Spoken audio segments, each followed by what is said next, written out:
नमस्कार दोस्तों, स्वागत है आपका आज के मुख्य समाचारों में। जी हाँ दोस्तों, आपको यहाँ पर देखने को मिलेंगी सुबह से लेकर शाम तक की तमाम बड़ी खबरें मुख्य समाचार ब्रेकिंग न्यूज़ अपडेट्स के रूप में। तो दोस्तों, आप सभी लोगों से रिक्वेस्ट है इस वीडियो को ज़्यादा से ज़्यादा लाइक और शेयर करें। तो चलिए दोस्तों, जान लेते हैं आज की पहली बड़ी खबर। मोदी बोले, छत्तीसगढ़ को एटीएम समझती है कांग्रेस। गंगा जी की झूठी कसम खाकर 36 वादे किए, हजारों करोड़ का शराब घोटाला कर दिया।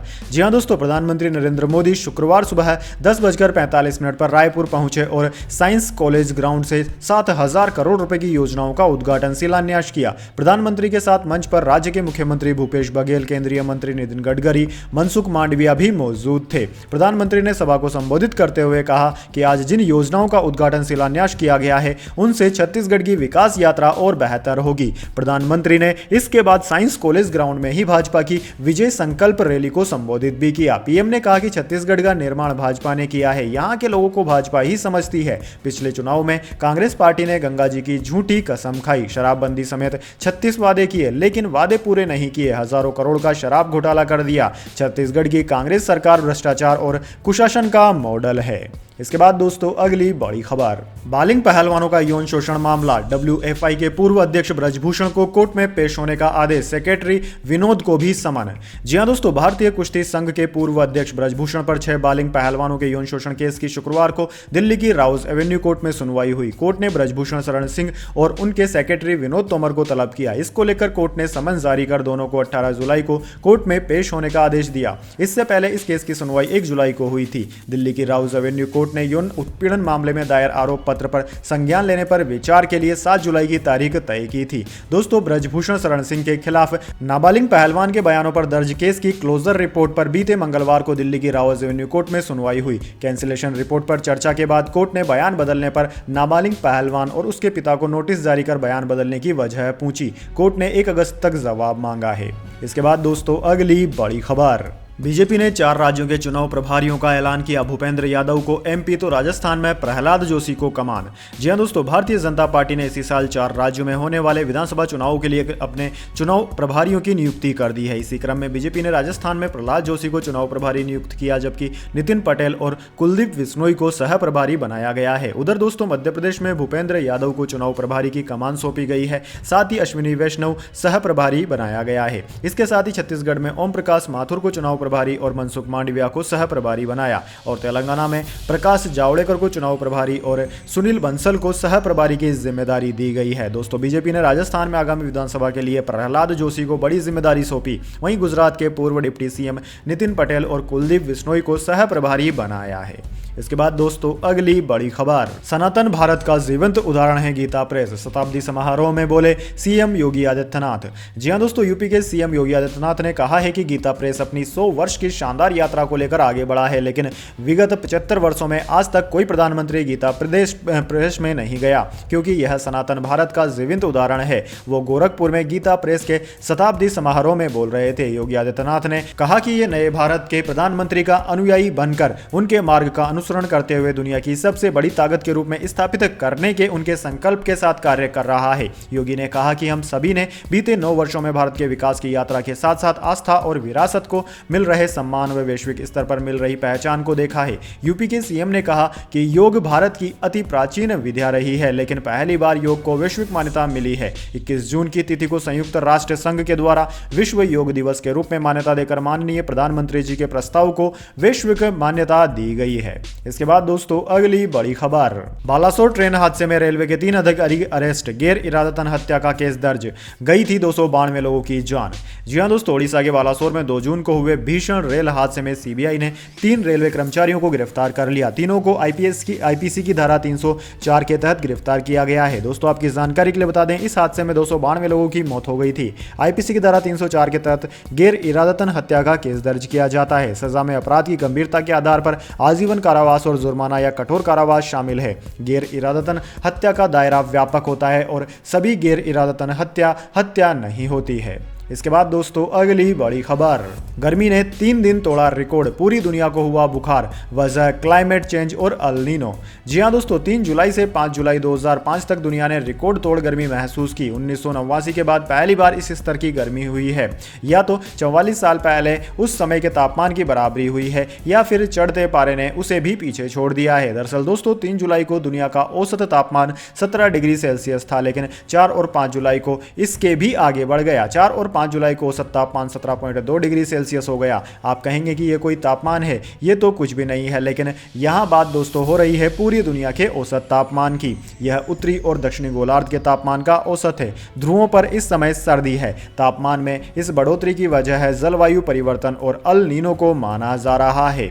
इसके बाद दोस्तों अगली बड़ी खबर, मानहानि केस में अब सुप्रीम कोर्ट जाएंगे राहुल गांधी, कांग्रेस बोली हाईकोर्ट का फैसला निराशाजनक लेकिन अप्रत्याशित नहीं। जी हां दोस्तों, मोदी सरनेम वाले मानहानि मामले में राहुल गांधी को निचली अदालत से दोषी ठहराए जाने के फैसले को गुजरात हाई कोर्ट ने बरकरार रखा है और कांग्रेस नेता को कोई राहत नहीं दी है। राहुल गांधी को लेकर शुक्रवार को आए गुजरात हाई कोर्ट के फैसले के बाद कांग्रेस नेता अभिषेक मनु सिंघवी ने प्रेस कॉन्फ्रेंस की है। अभिषेक मनु सिंघवी राहुल गांधी के वकील भी हैं। उन्होंने बताया कि राहुल गांधी के इस मामले में अब सुप्रीम कोर्ट का रुख किया जाएगा। उन्होंने गुजरात हाई कोर्ट के फैसले को निराशाजनक करार दिया, साथ ही कहा कि यह अप्रत्याशित फैसला नहीं है। सिंघवी ने कहा कि 66 दिन बाद फैसला आया है और फैसले की कॉपी 10 मिनट बाद जारी हुई है। उन्होंने कहा कि पूर्णेश मोदी की मानहानि कैसे हुई इसका जवाब नहीं मिला। राहुल गांधी के भाषण में द्वेष कहां है यह भी साबित नहीं होता कि इसका भी जवाब नहीं मिला कि याचिकाकर्ता को नुकसान क्या हुआ।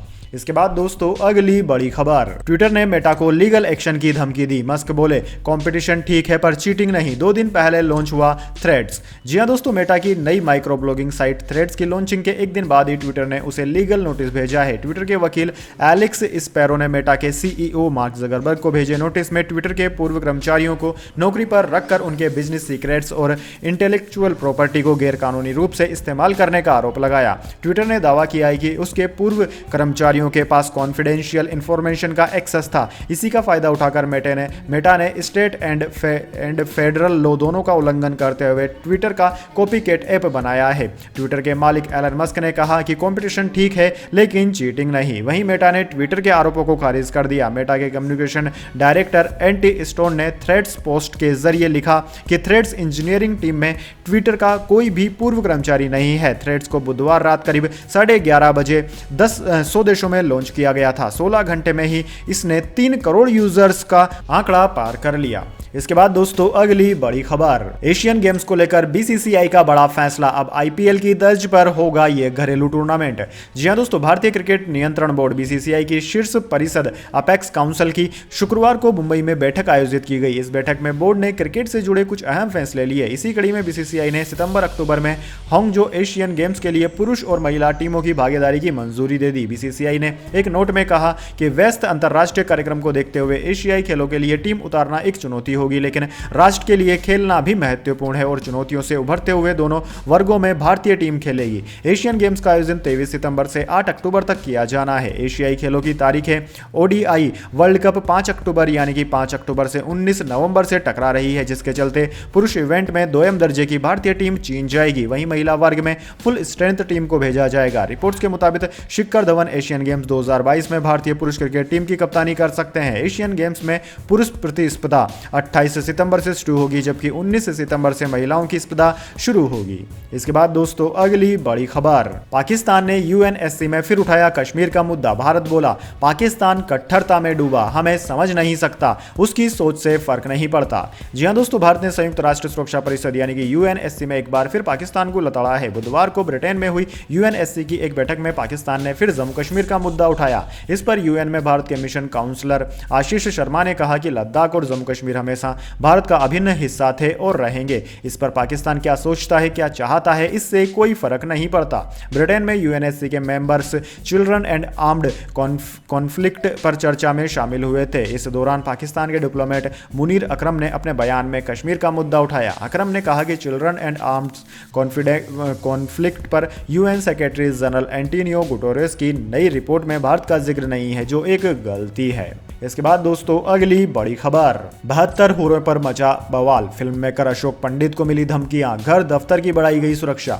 जी हां दोस्तों, फिल्म 72 हुरें रिलीज हो गई है। एक वर्ग इसे प्रोपेगेंडा फिल्म बता रहा है जो मानता है कि यह फिल्म धर्म विशेष के लोगों की भावनाओं को ठेस पहुंचा रही है, मगर फिल्म के सह निर्माता अशोक पंडित तमाम दर्शकों का मानना है कि यह फिल्म आतंकवाद और आतंकवादियों की घिनौनी सोच से पर्दा उठा रही है जो धर्म का आड़ लेकर आम लोगों को बरगलाते हैं और उन्हें आतंकवादी बनने के लिए मजबूर करते हैं। एक ज्वलंत मुद्दे पर फिल्म 72 हुरें बनाने के चलते अशोक पंडित को धमकियां मिलनी शुरू हो गई है। ANI की रिपोर्ट के अनुसार 72 हुरों पर फिल्म मेकर अशोक पंडित को धमकियां मिलने के बाद उसके घर और दफ्तर पर पुलिस तैनात कर दी गई, जिसका एक वीडियो ANI ने ट्विटर पर शेयर किया। फिल्म को लेकर लोग दो गुटों में बंट गए हैं। एक पक्ष मानता है कि यह फिल्म मुस्लिमों के खिलाफ नफरत को बढ़ावा देती है और उनकी धार्मिक भावनाओं को ठेस पहुंचाती है, जबकि दूसरा पक्ष मानता है कि यह फिल्म आतंकवाद के खिलाफ और इंसानियत के पक्ष पर बात करती है। इसके बाद दोस्तों अगली बड़ी खबर, नोकिया से 5G डिवाइस खरीदेगी रिलायंस जियो, 14,000 करोड़ रुपए की डील, 10 गुना तेजी से चलेगा हाई स्पीड इंटरनेट। जी हां दोस्तों, रिलायंस जियो भारत में हाई स्पीड 5G नेटवर्क शुरू करने के लिए नोकिया से हाथ मिलाने जा रहा है। दोनों कंपनियां जल्द ही एग्रीमेंट पर साइन कर सकती है। ये डील करीब 1.7 अरब डॉलर यानी कि 14,000 करोड़ रुपए की होगी। इसमें इंडिया की सबसे बड़ी टेलीकॉम ऑपरेटर कंपनी नोकिया से 5G डिवाइस खरीदे जाएंगे। इकोनॉमिक टाइम्स की रिपोर्ट के मुताबिक रिलायंस जियो, इन्फोकॉम और नोकिया के बीच कॉन्ट्रैक्ट अंतिम दौर में है। अगर ये डील पूरी होती है तो आने वाले कुछ सालों में देश में लोगों को 5G इंटरनेट की 10 गुना हाई स्पीड का फायदा मिलेगा। दोनों कंपनियों के बीच फिनलैंड में हेलसिंकी के पास नोकिया के मुख्यालय में डील साइन हो सकती है। यहां रिलायंस इंडस्ट्रीज की टेलीकॉम यूनिट और खरीद को फाइनेंस करने वाले बैंकों के अधिकारी मौजूद रहेंगे। इसके बाद दोस्तों जाने अगली बड़ी खबर, लेकिन उससे पहले मेरी आपसे एक छोटी सी रिक्वेस्ट है, अगर दोस्तों आपको अभी तक हमारी न्यूज़ पसंद आई है तो इसे छोटा सा लाइक जरूर दे दीजिए, और अगर आपको पसंद नहीं आई है तो आप बेशक डिसलाइक भी कर सकते हैं, लेकिन दोस्तों लाइक और डिसलाइक जरूर कीजिए, क्योंकि दोस्तों यही हमारी मेहनत का फल होता है और इसी से हमें पता चलता है कि आपको हमारी वीडियोस पसंद आ रही है या नहीं। तो चलिए दोस्तों जान लेते हैं आज की अगली बड़ी खबर। आइडिया फोर्ज का शेयर 94% ऊपर हुआ लिस्ट, नया ऑल टाइम हाई बनाकर गिरा बाजार, सेंसेक्स 505 अंक नीचे हुआ बंद। जी हां दोस्तों, शुक्रवार को बाजार ने फिर से नया ऑल टाइम हाई बनाया। कारोबार के दौरान सेंसेक्स 65,898.98 के स्तर पर पहुंचा। इससे पहले सेंसेक्स का ऑल टाइम हाई 65,832.98 था। निफ्टी ने कारोबार के दौरान 19,523 के स्तर को छुआ। इसका ऑल टाइम हाई 19,512 था जो गुरुवार को बना था। हालांकि दोस्तों बाद में बाजार में गिरावट देखने को मिली। सेंसेक्स 505 अंक गिरकर 65,280 के स्तर पर बंद हुआ। वहीं निफ्टी में भी 165 अंकों की गिरावट रही। यह 19,381 के स्तर पर बंद हुआ। सेंसेक्स के 30 शेयरों में से 24 में गिरावट और केवल 6 में तेजी रही।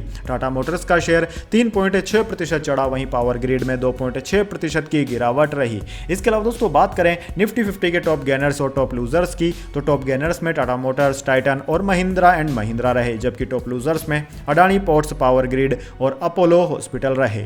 इसके बाद दोस्तों अगली बड़ी खबर, खराब मौसम के चलते अमरनाथ यात्रा रोकी गई, बद्रीनाथ हाईवे बंद, उत्तराखंड के धारचूला में बादल फटा, हिमाचल में लैंडस्लाइड में बाल बाल बची कार। जी हां दोस्तों, मौसम विभाग ने अगले 24 घंटे में बिहार और तेलंगाना को छोड़कर देश के सभी राज्यों में तेज बारिश का अलर्ट जारी किया है। जम्मू कश्मीर में भारी बारिश और खराब मौसम के चलते अमरनाथ यात्रा रोक दी गई है। उत्तराखंड के चमोली में पहाड़ों से पत्थर गिरने के चलते बद्रीनाथ हाईवे भी बंद है। पिछले 10 दिनों में यह चौथी बार बंद हुआ है। वहीं पिथौरागढ़ जिले के धाराचूला में शुक्रवार को बादल फटने से पुल बह गया। यहां चल गांव में 200 लोग फंसे गए हैं। रेस्क्यू करने जा रही SDRF की टीम भी फंस गई। उधर दोस्तों हिमाचल प्रदेश में कालका सोलन हाईवे पर अचानक पहाड़ों से पत्थर गिरने शुरू हो गए। एक कार पत्थरों की चपेट में आने से बाल बाल बची। गुरुवार को देश भर में खराब मौसम से जुड़ी अलग अलग घटनाओं में 20 लोगों की मौत की भी खबर है। उत्तर प्रदेश और मध्य प्रदेश में ही बिजली गिरने से 13 लोगों की जान चली गई। इसके अलावा दोस्तों जम्मू कश्मीर में खराब मौसम के चलते पहलगाम और बालटाल दोनों रूटों पर अमरनाथ यात्रा रोक दी गई। अधिकारियों ने बताया कि मौसम ठीक होते ही यात्रा फिर से शुरू कर दी जाएंगी। अब तक 80,000 से ज्यादा लोग अमरनाथ दर्शन कर चुके हैं। इसके बाद दोस्तों अगली बड़ी खबर, शराब नीति घोटाला, ईडी ने जब्त की 52 करोड़ की संपत्ति, मनीष सिसोदिया की 2 प्रॉपर्टीज भी हुई शामिल। जी हां दोस्तों, शराब नीति घोटाले मामले में दिल्ली के पूर्व डिप्टी CM और आम आदमी पार्टी नेता नेता मनीष सिसोदिया की मुश्किलें और बढ़ गई है। परिवर्तन निदेशालय ने शराब घोटाले के मामले में मनीष सिसोदिया, अमनदीप सिंह ढिल्ल, राजेश जोशी, गौतम मल्होत्रा और अन्य की 52.24 करोड़ रुपए की संपत्ति जब्त की है। इसमें मनीष और उनकी पत्नी सीमा सिसोदिया की 2 संपत्तियां और उनका 11 लाख रुपए का बैंक बैलेंस भी शामिल है। 52.24 करोड़ रुपए की जो संपत्ति जब्त की गई है उसमें सिसोदिया की अचल संपत्ति भी शामिल है। 7.29 करोड़ की 2 अचल संपत्तियां राजेश जोशी की charity production media private limited की जमीन फ्लैट और गौतम मल्होत्रा की जमीन फ्लैट को भी कुर्क किया गया है। मनीष सिसोदिया के बैंक में जमा 11.49 लाख रुपए, ब्रिडेल्को सेल्स प्राइवेट लिमिटेड के बैंक में बैलेंस सहित 44.29 करोड़ रुपए की भी इस कुर्की में शामिल किया गया है। यह इस मामले में दूसरा प्रोविजनल अटैचमेंट है। दोस्तों, इस घोटाले में कुर्की के लिए जारी किए गए पहले आदेश के तहत विजय नायर, समीर महेंद्रू, अमित अरोड़ा, अरुण पिरलई और अन्य के 76.54 करोड़ रुपए की चल अचल संपत्ति को जब्त किया गया था।